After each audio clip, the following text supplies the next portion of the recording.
Overall, I think the week went really well. We didn't have any major technology problems, so that's always good. Let me address last week's discussion boards. The majority of the class did really well, and Whitney and I both think that as the semester continues, you will continue to grow in your discussions and dialogues with one another. Some things that we want to point out. The first thing, make sure you are distributing your discussions throughout the entire week.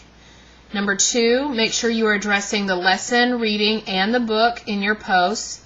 I always want you to tie your discussion into the lesson in some way.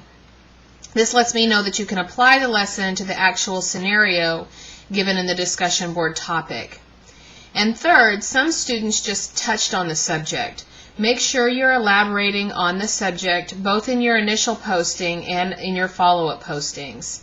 It is not enough to say you agree with somebody without providing any explanation with why you are agreeing or disagreeing with them.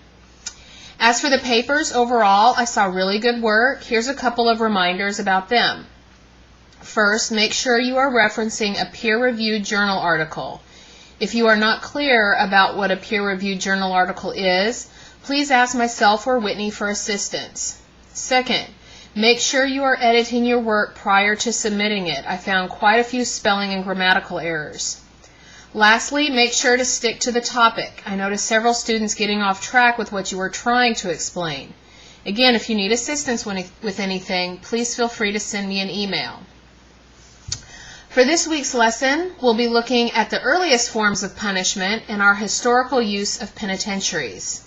Furthermore, the lesson will address our earliest forms of probation and parole. It's interesting to examine where we've been in corrections to see where we will be in the future.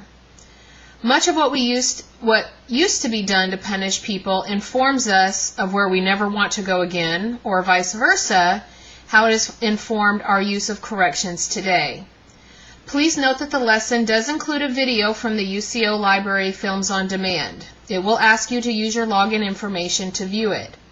When watching the film, pay special attention to the Pennsylvania and the Auburn systems of the penitentiary and how technology is used routinely in our prison system today.